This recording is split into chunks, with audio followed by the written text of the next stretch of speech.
As I said at the end of my last podcast, the current action against me in the Australian Capital Territory jurisdiction follows the final defeat of LGBT activist Gary Richard Burns in the New South Wales jurisdiction. This is a big story, and it was mentioned by the Honourable Mark Latham in the New South Wales Legislative Council on the 27th of February 2020.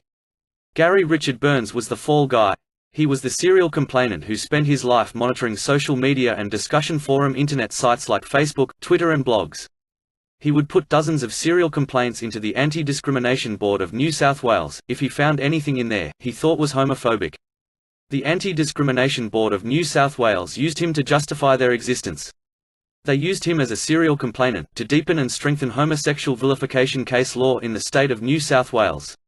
His 77 vexatious and frivolous social media complaints against me, to the New South Wales Anti-Discrimination Board, have cost the taxpayer over $3 million. All this money has gone into the pockets of members of the New South Wales Civil and Administrative Tribunal, Equal Opportunity Division. They seem to like LGBT activist Gary Richard Burns because he brought in a lot of business for them. He gave them a lot of interesting cutting-edge decisions to write. These decisions related to freedom of speech, which is a grey area of the law in Australia. Well, the fall guy, Gary Richard Burns, has now fallen. This is thanks to the work of the Honourable Mark Latham, a Member of Parliament in the New South Wales Legislative Council. And I am still standing. Very bruised, and bankrupted. But, unbeaten. And still unbroken, although I have come close. Thanks be to God. Thanks be to the Holy Spirit, that I feel is helping me. I will refuse to recant my view that homosexual acts are a sin, in accordance with my Bible-based religious convictions. Because of this, I also believe that changes to the law made to allow men to marry men, and women to marry women, are diametrically opposed to Christian teachings for 2,000 years. I also believe this concept called same-sex marriage is against natural law, and against divine law. That is my personal religious conviction.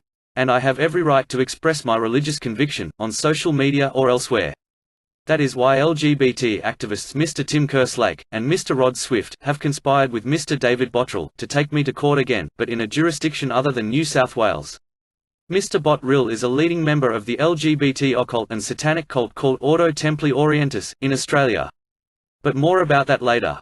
These LGBT activists are furious that I am still standing, and that LGBT activist Gary Richard Burns has fallen, with his reputation and that of his associates at the New South Wales Anti-Discrimination Board, in tatters. This is after he has devoted a good part of his life trying to destroy me, something he failed to do. And, at the same time, he was able to provide a service to his friends on the staff of the Anti-Discrimination Board of New South Wales, so that they could feel they are doing something to crush homophobia by force, and not persuasion. But any opposition to the homosexual agenda is seen by LGBT activists as homophobia. They do not seem to understand that, for a heterosexual person, the aversion to homosexuality springs from human nature and conscience, in the same way that we have an aversion to unnatural sexual behavior as incest and pedophilia. Gary Richard Burns never got an apology from me. And he never got any money from me. That is because I was forced into bankruptcy, because of the awards made to him by Magistrate Nancy Hennessy, of the New South Wales Civil and Administrative Tribunal, Equal Opportunity Division. But more about that later. First, some introductory comments. These are not based on theory, but on my direct experience. My long experience, over 15 years, with the Equal Opportunity Division of the New South Wales Civil and Administrative Tribunal, and more recently, the Australian Capital Territory Civil and Administrative Tribunal, indicates that these bodies are not impartial, when the complainant is a homosexual person, or a member of a minority LGBT religion that mocks Christianity. That is because the role of these bodies is to serve the social justice ideology, and political interests, of the referring authority.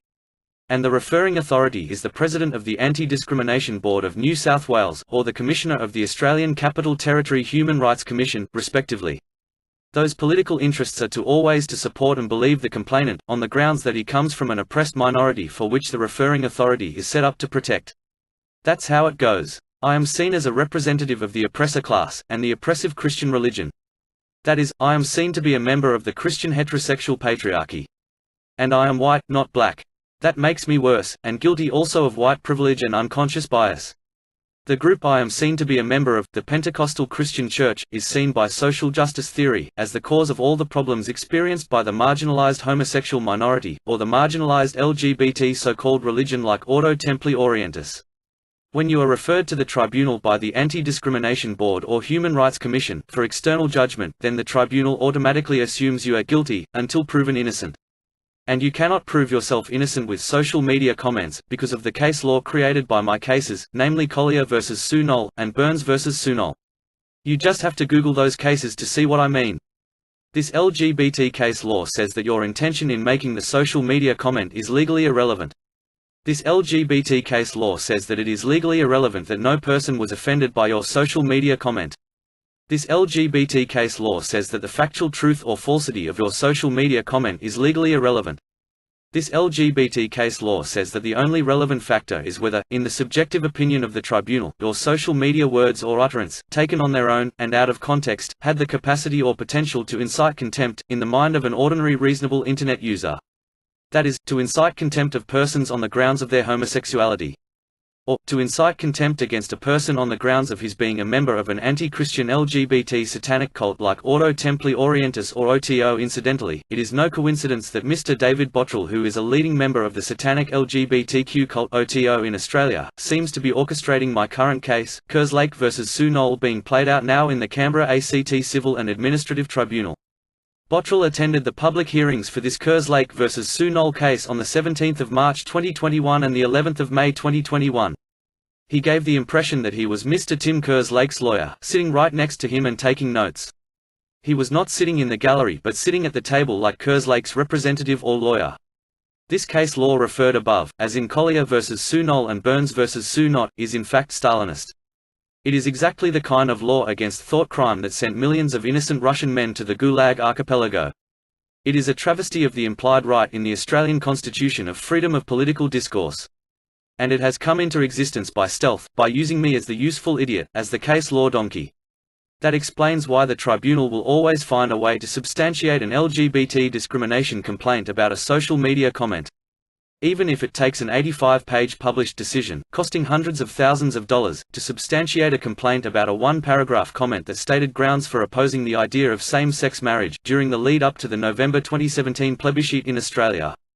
That case law made in that decision means that in New South Wales, it is lawful to state publicly that you oppose the concept of same-sex marriage, but it is unlawful to state your reasons. For your reference, the case that results in that conclusion is entitled Burns vs. Mayorkey, 2017, New South Wales Civil and Administrative Tribunal, No. 66. Decision date was 6 March 2017. In my current case, Kerslake vs. Sunol case in Canberra, there was an interim decision published by the ACT Civil and Administrative Tribunal on 16 May 2022. This ran to 92 pages. Kerslake had lodged 209 complaints to the Canberra Human Rights Commission in January 2020. These were lodged in the form of URLs to my various social media utterances going way back 5 years. The complaint was 100% vexatious due to the history of Kerslake abusing me going back 20 years. That interim decision that was published on 16 May 2022 dismissed all but 23 or those 208 URL references. Now, as a result of all this case law, even if a person puts a quote from the Bible on social media, that disapproves of homosexual acts, as was done by the rugby champion Israel Folau, the tribunal will say that's incitement, and will order you to pay money to the complainant for his hurt feelings. If you don't believe me, you just have to read the decision of the New South Wales Civil and Administrative Tribunal, published on 18 November 2020. This was in relation to the complaint lodged with the New South Wales Anti-Discrimination Board by the now discredited LGBT activist Gary Richard Burns. His complaint was against the Wallabies rugby champion, and Christian evangelist, Israel Folau. This decision has the official title of, Burns vs. Folau, 2020, New South Wales Civil and Administrative Tribunal, No. 287, published on 18 November 2020. You can look this case up for yourself, on the Australasian Legal Information Institute's website. This is what presiding member, Anne Britton, said about Israel Folau's Instagram Bible quote, at paragraph 55 of that decision. Quote, in my view, it is arguable that, objectively assessed, Israel Folau's comment had the capacity to incite hatred towards, serious contempt for homosexual people on the ground of their homosexuality. For an explanation of the elements necessary to establish a complaint of unlawful vilification, under the Act, see Sunol vs. Collier and another, No. 2, 2012, New South Wales Court of Appeal No. 44, at paragraph 79. Unquote. That case law cited by the presiding member was fraudulent case law from my Collier vs. Sunol cases. So there you have it. The legal fraud, that was the case of Henry Collier against me, in 2005, that went all the way to the Supreme Court by 2012, has been used to make it unlawful to quote from the Bible, on social media. That case, as described later, was a travesty of justice. It used two Z-Geek trolls as witnesses, and with Mr. Tim Kerslake and Mr. Rod Swift as Z-Geek members working behind the scenes to set me up. This example, of the Burns vs. Folau case, proves beyond any shade of doubt that the Collier vs. Sunol case was used to set up the case law the Anti-Discrimination Board of New South Wales needed, to nail any person who dares to put a comment on social media that is deemed to be homophobic. These LGBT tribunal decisions must be seen, to be believed. They show that we have an LGBT anti-discrimination industry in Australia that is out of control. It is just like a money-making machine for vested social justice interests brainwashed by queer theory. I am the victim in all this lawfare. The LGBT activists working hand in hand with the New South Wales Anti-Discrimination Board and the Australian Capital Territory Human Rights Commission are the stalkers, the cyberbullies, fixated on what is said on social media in order to control the narrative. My problem is that I cannot see that I have any handicap, because I am able to acquire tertiary university degrees. That is because my acquired brain injury was only to the frontal lobe of the brain, and my left and right hemispheres of the brain are undamaged. The frontal lobe injury, caused by a near-fatal motor vehicle accident in 1978, has gradually healed over time. However, other people all say they can tell I have some syndromic effect of the car accident, just by talking to me. This motor vehicle accident happened at 1 a.m. on the morning of the 7th of July 1978. The car in which I was a front seat passenger, slammed into a tree at 130 km/h. Therefore, it goes without saying, that the New South Wales Anti-Discrimination Board could see this syndromic affectation in the way I talk. They knew I suffered from the remnants of acquired brain injury. Yet they allowed me to attempt to defend myself against professional LGBT activists in their tribunals, without any assistance whatsoever. I did not have a lawyer and was hampered by memory lapses due to my injury. For this reason, it can be argued that the New South Wales Anti-Discrimination Board and the Australian Capital Territory Human Rights Commission are guilty of discrimination against me. This discrimination is on the grounds of both my religious conviction and also on the grounds of my known past disability. The Anti-Discrimination Board knew about that only too well. They cannot now plead ignorance. For this reason, I believe all the case law made against me will be invalidated, as a cynical travesty of justice. And when the truth comes out, I will be entitled to a big compensation payment from the New South Wales Treasury, for serious judicial abuse of LGBT anti-discrimination law over a 15-year period. It can be argued that they chose to overlook my rights to be free from this serial and targeted vexatious discrimination done by LGBT activists, to make case law. In their minds, this discrimination against me was, more likely than not, rationalized on the grounds that it was done for the greater good. And in their minds, the greater good is to deepen and strengthen homosexual vilification and victimization case law, using me as a weak and easy target to make the case law that will affect all Australians. In their minds, I am seen as, like, low-hanging fruit. What they have done is to weaponize Section 49ZT of the New South Wales Anti-Discrimination Act and Section 67A of the Australian Capital Territory Discrimination Act, homosexual vilification, for social media and discussion forum comments. Once the original case law as in Collier vs. Sunol was developed by fraud and deception, then it was used by the LGBT activists to pick the higher hanging fruit. The aim of the LGBT activists is to eventually pick off apples off the top of the tree. I predict that, at the rate this social media homosexual vilification case law is being made, the LGBT activists will soon be able to haul before a tribunal influential people, like the CEO of the Australian Christian Lobby, for the crime of quoting a passage from the Bible that says homosexual acts are sinful. I predict that Martin Ial, the CEO of the Australian Christian Lobby, will be the next respondent at the Australian Capital Territory Civil and Administrative Tribunal, if we lose this current religious freedom case, that is named Kerslake vs. Sunol. The tribunal has put suppression orders on this case to avoid public scrutiny. That is because they and their partner, the Canberra Human Rights Commission, hope that the case law can be made through stealth, using me, an easy target. The suppression order only applies to the release of court documents to the media and others. Such a document would be my 300-page affidavit that outlines my defense case, that is based on my right not to be discriminated against on the grounds of my religious belief and conviction. I submit that they cynically used me as a useful idiot to make extremist internet case law. This case law can then be used against more influential people.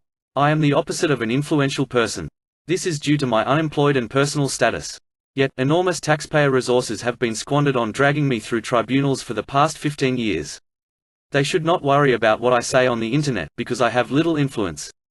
That is why the hypothesis that I am being used to make case law stands up to scrutiny.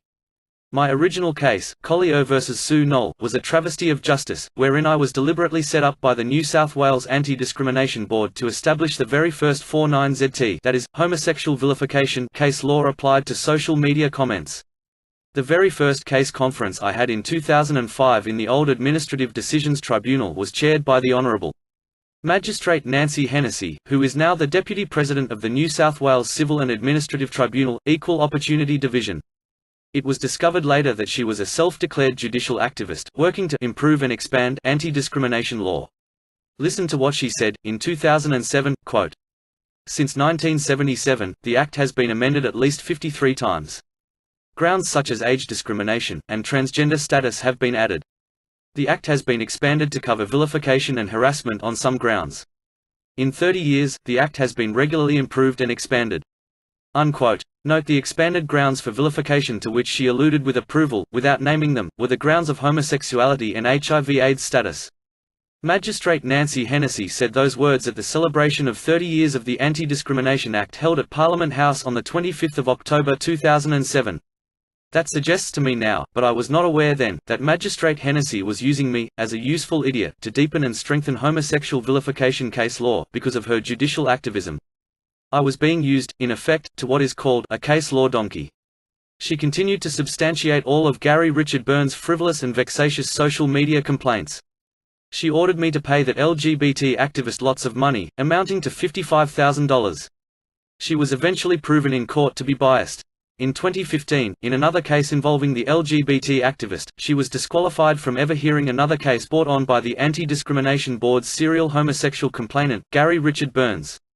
The case that brought the Deputy President down for apprehended bias has the short title of quote, Burns vs Mayor Key, New South Wales Civil and Administrative Tribunal No. 158 decision published 25 May 2015. I therefore believe, without self-pity, that I have been subjected to systemic abuse by the tribunals, that are not impartial. That is because the tribunals serve the interests of their referring authority, namely the President of the New South Wales Anti-Discrimination Board, or the leader of the Australian Capital Territory Human Rights Commission. And the people working for those referring authorities are, more likely than not, ideologically possessed by social justice theory, that is highly prejudiced against me, because I am perceived to be member of the oppressor class, through their eyes. Also, those referring authorities don't want any complaint dismissed by the tribunal, because that would expose them to public criticism that they were wasting everybody's time and money by referring trivial complaints. That is why I am so grateful that, unlike at other times, I do not have to try to verbally defend myself in this latest Australian Capital Territory Civil and Administrative Tribunal case, brought on by Mr. Tim Kerslake and Mr. Rod Swift, aided and abetted by Mr. David Bottrell, who is a member of an LGBT occult religion, called OTO, that stands for Ordo Templi Orientis. That's Latin for the Temple of the East. My lawyers in this current case, Kerslake vs Sunol, stopped me being manipulated in the hearing. They stopped me incriminating myself, due to being intimidated by the power of the tribunal, combined with memory lapses and impulsivity, caused by acquired brain injury, as in the past. An example of this intimidation and manipulation was seen in 2018. It was in one of the many cases of Burns vs Sunol. That was in the New South Wales Civil and Administrative Tribunal. I was referred to the New South Wales Supreme Court for contempt of the tribunal, when this allegation by LGBT activist Gary Richard Burns, the applicant, was provably false and objectively untrue. I put in strong evidence and irrefutable evidence that I had nothing to do with the blog post that attacked senior member of that tribunal for past homosexual vilification decisions. On this evidence the presiding member should have dismissed the complaint by Burns as being deliberately misconceived. The presiding member got around the forensic evidence by finding a way to ignore it. He told me that if I made an apology this would purge the contempt and then he would not refer me to the Supreme Court. So, under great pressure in the tribunal, and having been offered both a stick and a carrot, I agreed to write an apology for material written and published by Luke Mayor Key. The crazy aspect of all this, was that I had not even had time to read or understand what Luke Mayor Key wrote and published, in relation to an earlier decision of the tribunal. The stick, to coerce me, was the threat to send me to the Supreme Court if I did not write an apology. The carrot was an action I could do, that the presiding member led me to believe would stop him referring me to the Supreme Court for contempt of the tribunal. The presiding member at the tribunal adjourned the hearing for 2 hours to force me to write the apology, there and then, and not give me time to think about the legal ramifications, and the consequences of a decision, made under duress, to write an apology. If I had a lawyer with me, then of course he would call out, "Objection, Your Honor. Because the lawyer would explain that it was unlawful for the presiding member to coerce me into writing a confession for something I did not write or publish on the internet. After I wrote the apology, I discovered, when the decision came out, that presiding member still referred me to the Supreme Court on the strength of a forced confession. For your reference, that case was named Burns v. Sunol, 2018, NSW Civil and Administrative Tribunal, numbers 78 and 109, decision dates 10 April and 25 May 2018. I was double-crossed by the tribunal. That is because, if a social media complaint from a homosexual activist is sent to the tribunal by the referring authority, then history shows that it is a fait accompli that the tribunal will find a way to substantiate the complaint. I don't think they even bother to read the voluminous evidence that I submit to them. Defense is really a waste of time, in my experience. That is just how things go in Australia. I know, because I am Australia's #1 victim of complaints by homosexual activists for random comments on discussion forums and social media. Note, this story about the travesty of justice that saw me being referred to the Supreme Court of New South Wales for contempt of the tribunal, is documented in attachments to my letter to the New South Wales Crown Solicitor, dated 19 August 2019.